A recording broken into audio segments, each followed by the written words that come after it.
Not every tragedy in the world of YouTube comes from solitude, mental illness, or the pull of danger in isolation. Some are born out of ambition, a high-stakes gamble for viral fame, where the cost is irreversible. And in the case of Pedro Ruiz III, it cost him everything. On June 26, 2017, 22-year-old Pedro Ruiz set out to film what he believed would be a viral moment for his new YouTube channel, Dammit Boy. The goal, instant internet stardom. The method, an unbelievably dangerous stunt involving a .50 caliber Desert Eagle handgun, a hardcover encyclopedia, and his pregnant girlfriend, Mona Lisa Perez, behind the trigger. Pedro had a vision. He wanted to be famous, not just well-known, but legendary. His mantra echoed the sentiment of many desperate creators hoping to break through the noise. I may fail, but if I fail, I want to die trying. And tragically, that's exactly what happened. The idea was simple and absurdly reckless. Pedro believed a thick hardcover book could stop a .50 caliber bullet, one of the most powerful handgun rounds in existence. Despite Mona's strong objections, which reportedly lasted for over a month, he managed to convince her to go through with it. She was pregnant with their second child at the time and clearly hesitant. But in the end, she agreed, reluctantly, believing Pedro had tested the stunt and that it was safe. Earlier that day, Mona had tweeted ominously, "Me and Pedro are probably going to shoot one of the most dangerous videos ever." They weren't alone. The stunt took place just outside their home in Hallstatt, Minnesota, with nearly 30 people watching, including their young daughter. Pedro stood holding the encyclopedia tightly to his chest. Mona stood just 1 foot away, Desert Eagle in hand. He reassured her, told her it would work. Then she pulled the trigger. The bullet tore through the book and into Pedro's chest, fatally wounding him. His final words captured just moments before the shot. "Stop, babe. Stop." Mona immediately called 911, panicked and sobbing, but it was too late. Pedro Ruiz III was pronounced dead at the scene. The aftermath was a legal and emotional nightmare. Perez was charged with second-degree manslaughter. During the trial, it became clear that this wasn't a moment of spontaneous foolishness. It was a premeditated stunt pushed forward by blind ambition, desperation, and internet pressure. She eventually pleaded guilty, receiving a 180-day jail sentence, 10 years of probation, and a lifetime ban on both owning firearms and profiting from the video. Her sentence was split, minus 90 days in jail, with the remainder served under house arrest. Mona's punishment, though light in comparison to the life lost, reflected the painful complexity of the case. She didn't intend to kill Pedro. She was manipulated, pressured, and emotionally cornered, but she still pulled the trigger. Pedro Ruiz's death quickly became a chilling example of the darker side of internet fame. The line between content and consequence blurred fatally. His story isn't just about one fatal mistake. It's a reflection of how far people are willing to go to be seen, to go viral, to feel significant in a world where attention has become a currency. No fame, no subscribers, no likes or views could ever justify the cost. Today, the video remains sealed, unreleased, and will never be legally monetized. But its story lingers, passed around YouTube forums, discussed on Reddit threads, whispered among aspiring creators. It has become a cautionary tale told not in views, but in warning signs. Pedro Ruiz III died chasing fame, and his story stands as a haunting reminder: when the stakes are your life, there are no second takes. It was July 14th, 2024, in China, when 24-year-old Pan Xiao Ting prepared for what would tragically become her final mukbang livestream. Known online for her jaw-dropping binge-eating challenges, Pan had built a loyal following that eagerly tuned in to watch her consume massive quantities of food. That day, her table was packed. 22 pounds of food, from fried chicken and seafood to rich chocolate cake. Thousands were watching. Pan's rise to fame was anything but glamorous. She started off as a waitress, struggling to make ends meet. But everything changed when she discovered mukbang, a viral trend that began in South Korea, where creators livestreamed themselves eating large meals while chatting with their audience. At first, it was just a hobby, but Pan's charisma and willingness to take on outrageous food challenges quickly earned her a growing fan base. She soon quit her job to become a full-time content creator. To keep up with the competition, Pan rented a professional studio and invested heavily in her live stream setup. The effort paid off. Donations and gifts poured in, and she became one of China's most popular mukbang influencers. But behind the scenes, her success came with a dangerous price. Her challenges grew more extreme over time, some lasting up to 10 hours, featuring absurd amounts of food. Her parents were worried. They begged her to slow down, warning her that no amount of money was worth risking her health. But Pan believed she had it under control. Unfortunately, that wasn't the case. She had already been hospitalized several times for internal bleeding and digestive issues. Still, she pushed on, driven by the expectations of her fans and the pressure to keep topping her last performance. On the day of her final stream, everything seemed routine. Pan smiled for the camera, chatted with viewers, and began devouring the huge meal in front of her. Fans cheered her on in the comments, but as the hours went by, her demeanor changed. Her pace slowed, her breathing became labored, and she looked visibly uncomfortable. Concerned viewers began urging her to stop, but Pan, determined to finish the challenge, kept eating. Then, midstream, she collapsed. Panic exploded in the live stream chat. Viewers pleaded for someone to help. Emergency services were called, but by the time they arrived, it was too late. Pan was pronounced dead at the scene. The autopsy revealed the grim details. Her stomach had ruptured from the massive intake of food, leading to internal bleeding and fatal complications. Experts later explained that eating such enormous quantities can stretch the stomach to dangerous levels, compress major blood vessels, and put severe strain on the heart. Pan's death reignited fierce debate over mukbang culture. Once meant to keep lonely viewers company during meals, the trend has increasingly become a spectacle of excess. Despite China's 2021 ban on binge-eating content under an anti-food waste law, many creators, including Pan, continued streaming these risky sessions. Her passing left fans heartbroken and shocked. Some mourned her deeply, while others questioned how content like this is still allowed. Pan's story is now a sobering reminder of the high cost creators can pay in the pursuit of online fame. From the moment Greg Plit appeared on screen, there was no mistaking his presence. He radiated raw intensity, a man fueled by discipline, purpose, and unshakable drive. Greg wasn't just another fitness influencer. He was a force of nature. A former Army Ranger and West Point graduate, he had jumped from over 1,000 planes during his military service, bringing that same fierce energy into everything he did. When he entered the fitness world, he didn't just talk about motivation, he lived it. His YouTube channel, launched in 2009, quickly became more than a collection of workout videos. It was a digital battlefield where Greg challenged his followers to push past their limits. With over 120 videos, his message was consistent and powerful. Train harder, think sharper, and live with no excuses. Every video felt like a personal challenge, delivered with the tone of a drill sergeant and the heart of a true believer. "You've got more inside of you than you know," he'd say. "Stop selling yourself short." He inspired thousands to break through mental and physical barriers, to embrace discomfort as the price of progress. Pain wasn't to be avoided. It was a sign that you were doing something right. Greg's life was a testament to that belief. He pushed boundaries, he chased greatness, and tragically, in the end, it was that same relentless pursuit that cost him his life. In January 2015, while filming promotional footage for his fitness brand, Greg set up near active train tracks in Burbank, California. The idea was likely to capture an intense cinematic shot, him running along the tracks, full throttle. Some reports claim he was trying to outrun the train for dramatic effect. Others believe he simply misjudged the timing or his surroundings. Witnesses said he was dressed in all black. He had a camcorder in his hand. And then just like that, he was gone. A Metrolink commuter train struck him mid-shot. One witness described watching security footage that showed Greg stumbling on the tracks just as the train barreled through. "The train went by," they said. "I saw him stumble over the tracks, and then that was it." Greg had filmed on train tracks before, including daring stunts like doing push-ups between the rails.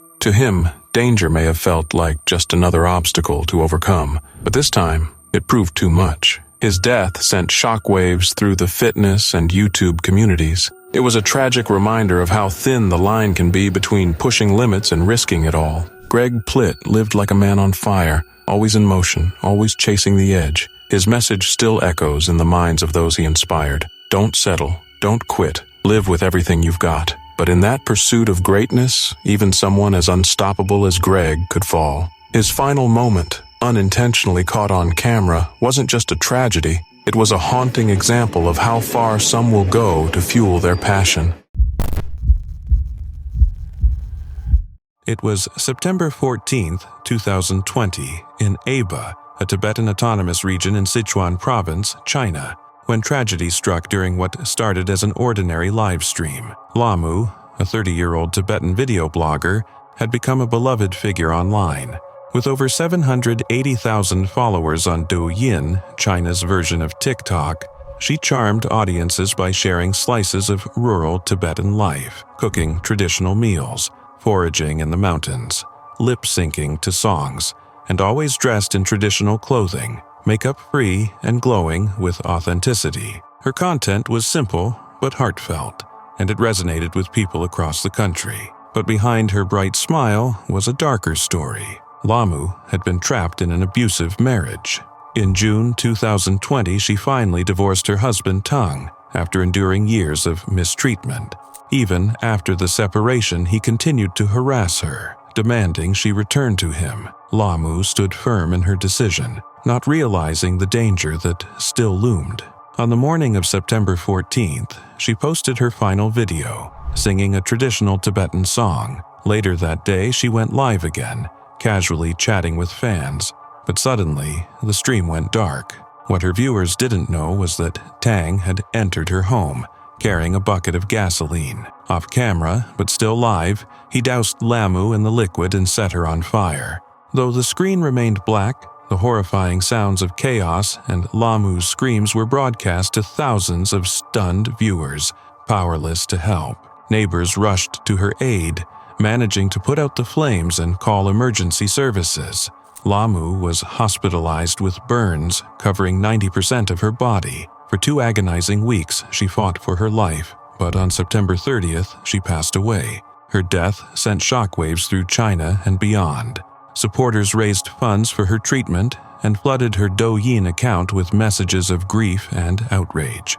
Tang was arrested shortly after the attack and later sentenced to death. The court condemned his actions as cruel and calculated revenge over her decision to leave him. Lamu's death highlighted a much larger issue: domestic violence in China. Although the country officially criminalized domestic abuse in 2016, critics say the laws are full of loopholes, failing to cover non-married couples, same-sex relationships, or emotional abuse. In many rural areas, violence is still seen as a private matter, discouraging victims from seeking help. During her marriage, Lamu had reportedly asked authorities for protection, but her pleas were dismissed as mere family issues. That lack of support ultimately cost her life. In 2020, China introduced a 30-day cooling-off period for couples seeking divorce, meant to reduce impulsive breakups. But for abuse victims like Lamu, it can mean being trapped with their abuser for even longer. A 2013 study by the All China Women's Federation reported that 1 in 4 married women in China had experienced domestic violence. The problem is even more severe in rural areas like Aba, where traditional values run deep and women have fewer resources. Following Lamu's death, activists and fans turned her Douyin page into a digital memorial. Her videos, once a celebration of culture and daily life, became symbols of strength, sorrow, and the urgent need for change. Some local governments have since taken steps to prevent similar tragedies, including databases to track known abusers.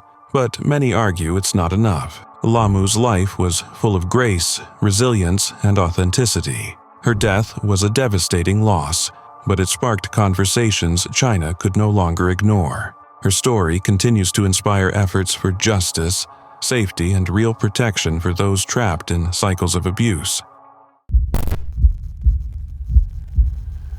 In March 2014, a video appeared on the Whirlpool Hitman YouTube channel, opening with a haunting quote, "Live as if you were to die tomorrow. Learn as if you were to live forever." At first glance, it seemed like just another entry from a man known for towing the line between thrill and chaos. But behind that channel and behind the camera was Jacob Koshell, a 28-year-old adrenaline junkie from West Cornwall, England, whose obsession with danger would eventually become his undoing. Jacob wasn't your average daredevil. His channel was part extreme sports archive, part philosophical diary. Viewers followed him through daring stunts, cave dives, cliff jumps, storm swims, but the one motif that appeared again and again was his fixation with whirlpools. These swirling vortexes of dark water, mysterious and deadly, seemed to represent something more to Jacob. A challenge, a test, maybe even a kind of spiritual force. On May 28, 2013, one of those whirlpools appeared at Salmon Cove, a rugged coastal inlet Jacob knew well. But this wasn't like the others. It was massive, wild, alive, and like a moth drawn to flame, Jacob couldn't resist. He had to go in, and he had to film it. He called his friend David Rain to help document the stunt. Ever the showman, Jacob added a bizarre touch to the scene. He wore a rubber horse mask. His stunts were always laced with dark humor, absurdity, and a sense that he didn't just want to defy death, he wanted to make it a spectacle. The whirlpool churned as Jacob dove in, and at first everything seemed in control. David filmed from the rocks, joking along, then slowly growing uneasy. 30 minutes passed. Jacob swam through the current like a surfer, at one point comparing the sensation to riding a wave. "It's really similar to surfing, just flowing with it," he said, trying to make light of the deadly pull beneath him. David, sensing it was enough, urged Jacob to stop. "I reckon you got enough. You got enough footage?" But Jacob wasn't done. Not yet. He asked for a stick-mounted GoPro to capture a deeper angle, from inside the whirlpool itself. He dove again, and this time he didn't come back up. Seconds passed, then minutes. Panic set in. David, now frantic, scrambled down the rocks and dove into the water himself. What he found was not the fearless adventurer grinning through another brush with death, but Jacob's lifeless body, face down, caught in the water's relentless pull. The footage was eventually uploaded to Jacob's channel posthumously, and the quote at the start, once playful, even inspiring, now struck like a ghost's whisper. It was no longer just a line. It was a premonition. Jacob Koshell had spent his life dancing along the edge, filming every leap, every dive, every near miss. But this time the whirlpool won. His funeral was packed beyond capacity. The church overflowed. People filled the streets outside. There not just to mourn, but to honor someone who had truly lived loudly, dangerously, and unapologetically. Jacob wasn't just a daredevil. To many, he was a philosopher of risk, a man who found meaning in the things most people avoided. In the end, Jacob Koshell didn't just chase the thrill. He became it, forever frozen in that final video, diving into the spinning abyss one last time. It was May 16th, 2024, in Suffolk, Virginia, a day that would end in unimaginable tragedy. Raleigh Freeman III, known to his fans as rapper Rio Honcho, was only 17 years old. Full of talent, drive, and charisma, he was building a name for himself in the music world. With nearly 29,000 followers on Instagram and a growing presence on Spotify, Rio was on the path to something big. That evening, Rio went live from his home, a casual stream for his fans. It wasn't anything unusual. He often used these moments to connect with followers and share his personality outside of his music. But this time, things took a devastating turn. During the live stream, Rio picked up a handgun, something he had used before in photos and videos as part of his image. This particular gun had a green laser and a flashlight attachment. At first, he treated it casually, almost like a prop. He waved it around, appeared to turn off the safety, and then, in what seemed like a moment of overconfidence, pointed it at his own head. He made a bold statement and pulled the trigger. A loud gunshot rang out. The phone dropped. The live stream abruptly ended. Many viewers were left stunned, unsure if what they had seen was real. Some thought it was a dark joke or a fake stunt, but the truth came quickly. Rio had accidentally shot himself. Emergency responders arrived and rushed him to the hospital, but the damage was done. He was pronounced dead shortly after. Authorities later confirmed that the gunshot was accidental and self-inflicted. The news rocked the local community and sent shockwaves through his online following. Rio wasn't just a promising rapper, he was a son, a student, a friend. His mother, Monica Savage, a single parent who had poured her heart into raising her only child, was devastated.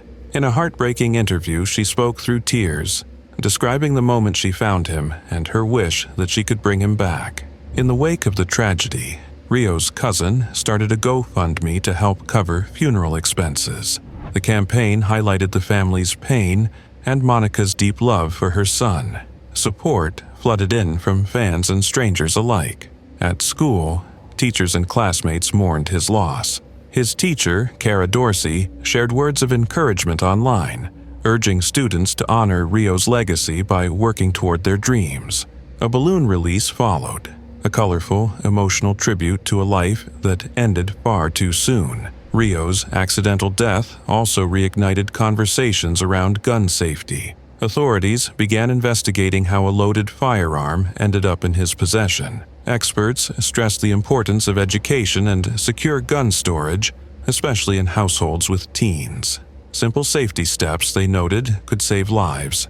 Rio Honcho's music, songs like Money Getta and DOA, remains as a reminder of his talent and potential. Though his life was cut short, his story stands as a powerful lesson on the importance of caution, awareness, and protecting our youth.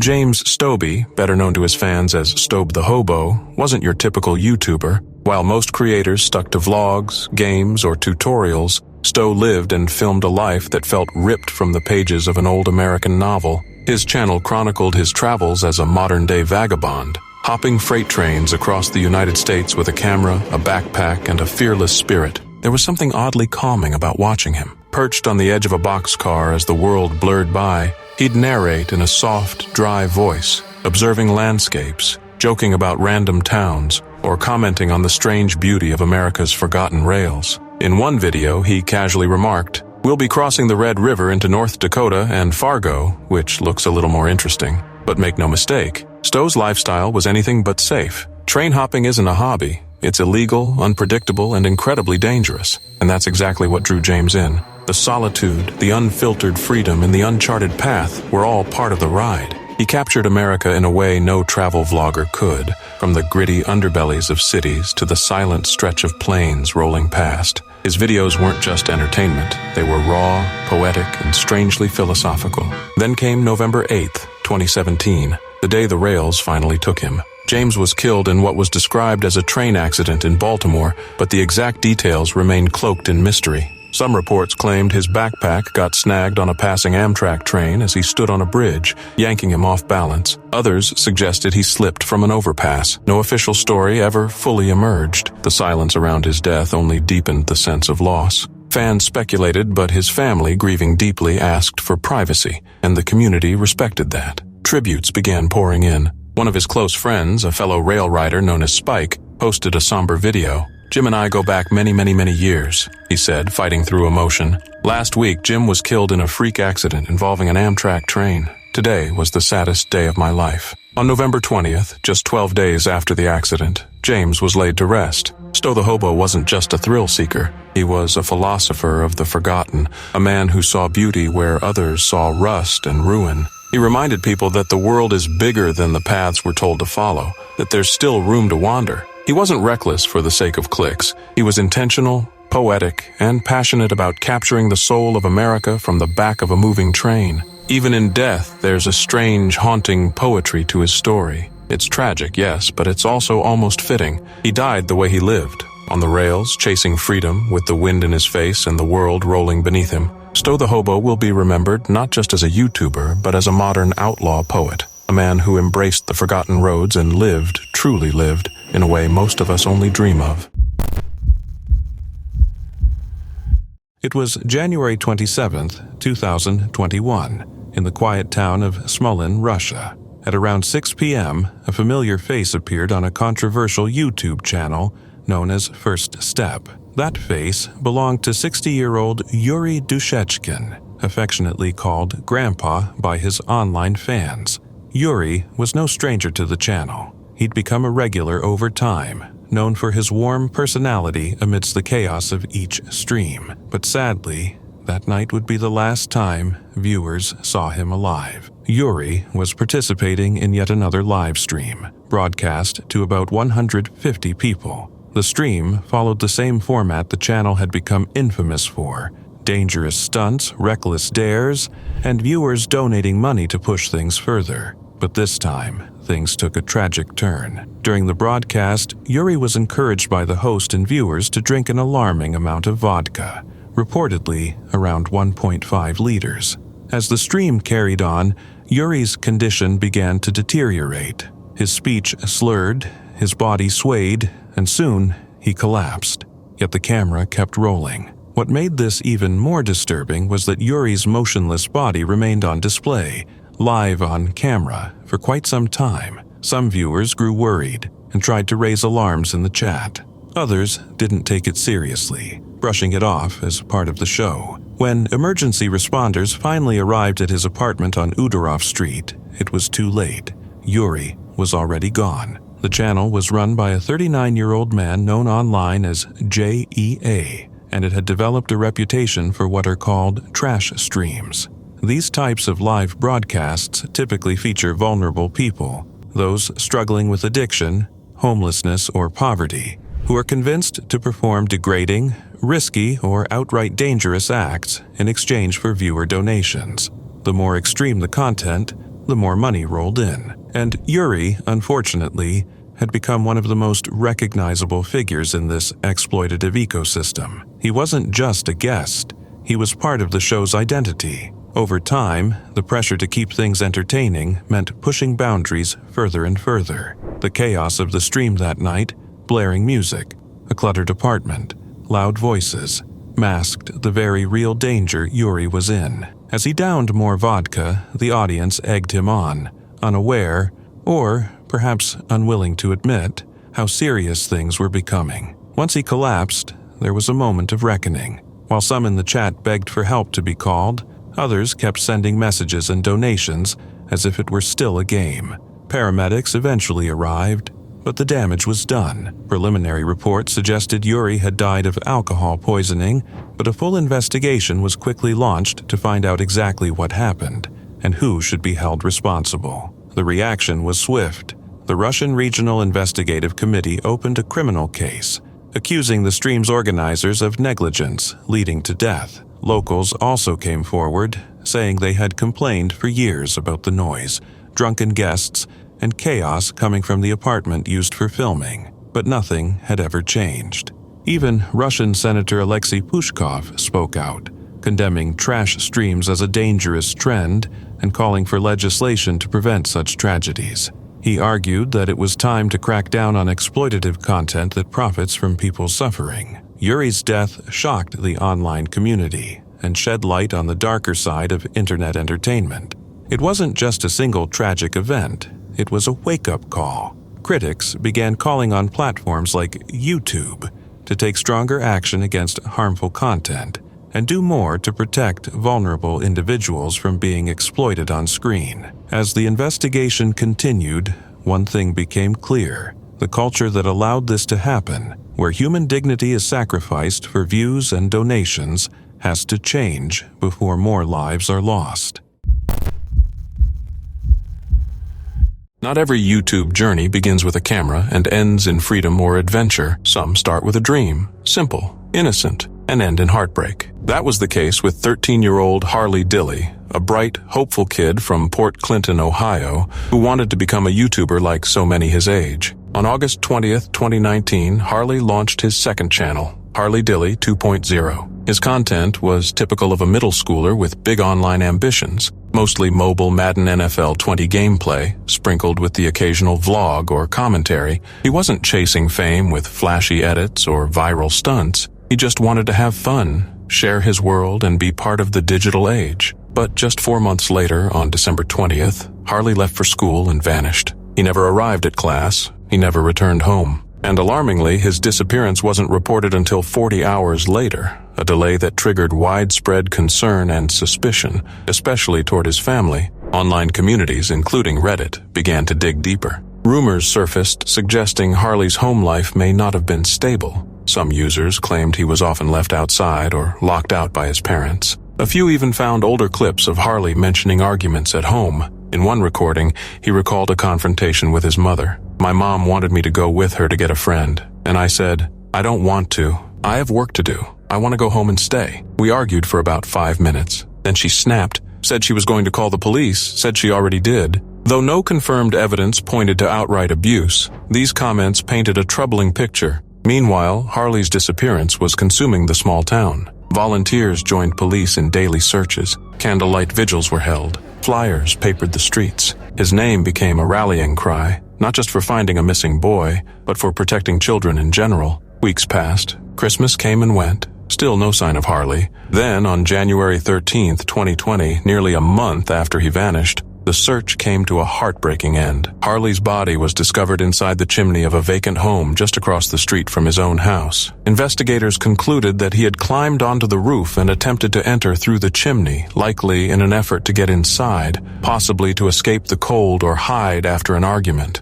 He became wedged, unable to move, and is believed to have died from asphyxiation. The discovery shocked the community and devastated those who had held out hope. Questions lingered. Why didn't anyone hear him? Was he running away? Was he trying to create content? Investigators found no evidence that he was filming anything at the time, and no foul play was suspected. But the situation felt so strange, so tragic, that speculation never fully disappeared. His death hit the internet hard. He wasn't a viral star. He wasn't known for controversy or extreme content. He was just a kid with a smartphone, a dream, and a YouTube channel. That made the loss all the more painful. A local reporter covering his memorial summed it up. The city of Port Clinton continues to rally tonight for Harley Dilly, the teenager who got trapped and died in a chimney. In the end, Harley Dilly's story became a sobering reminder of how dreams can unravel, how youth doesn't guarantee safety, and how tragedy can strike in the quietest, most unexpected ways. He simply wanted to be heard, and now, through heartbreak, the world is still listening. It was a warm summer evening in Quozhou, China, on July 20th, 2021. Xiao Qiumei, a 23-year-old crane operator, had just wrapped up another long shift at a construction site in Jiangxi province. Known for her petite frame, striking presence, and infectious energy, Xiao stood out in a field dominated by men. But what made her truly unique wasn't just her job, it was how she shared it with the world. Xiao had gained over 100,000 followers on Douyin, China's version of TikTok, by posting videos of her life high above the city skyline. She gave her viewers an inside look at the day-to-day reality of crane operations, all from the dizzying heights of her crane cabin. Her content was uplifting, her smile always present, and her videos challenged stereotypes about gender and labor. She was more than just an influencer. She was an inspiration. That evening, Xiao decided to record one last video before heading home. Her followers were used to her cheerful tone and playful style, often set against the unique backdrop of the construction site. At around 5:40 p.m., most of the workers had already left.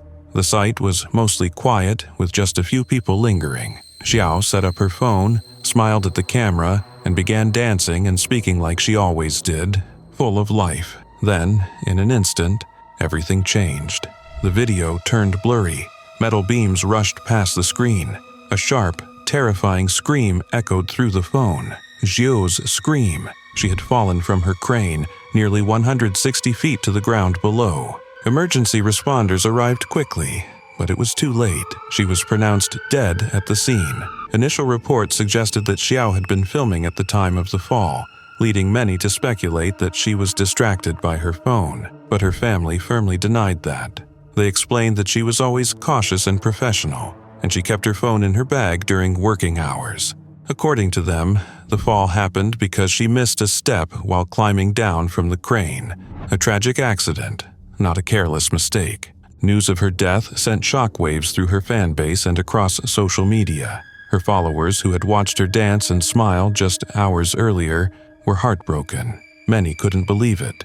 Some even shared the final moments of her video online, igniting debates about the ethics of circulating such personal and traumatic footage. Her family, devastated by the sudden loss, held a private funeral. In keeping with local tradition, her ashes were placed under a small umbrella on a table. Simple, quiet, and deeply moving. Authorities in Jiangshan City confirmed the incident and launched an investigation into whether proper safety protocols had been followed at the site. No further details were made public, but the tragedy raised broader concerns about safety in high-risk professions and how social media influences behavior in the workplace. Xiao's rise to internet fame was built on authenticity. She didn't pretend to be someone she wasn't. Her content was real, relatable, and refreshing. She showed the world what it was like to balance tough work with the joys of everyday life, all while raising 2 young children. Her videos reminded people that crane operators weren't just part of the background, they were essential. Even though her family insisted her death wasn't connected to social media, the incident sparked comparisons to other tragedies, like the recent passing of Instagram personality Sophia Chung, who died after falling while taking a photo at a waterfall. Xiao Qiumei's story became a haunting reminder of how fragile life can be. Her vibrant spirit, so full of light and determination, was gone in a moment. As her followers mourned an online icon, her loved ones were left to grieve a daughter, a mother, and a wife.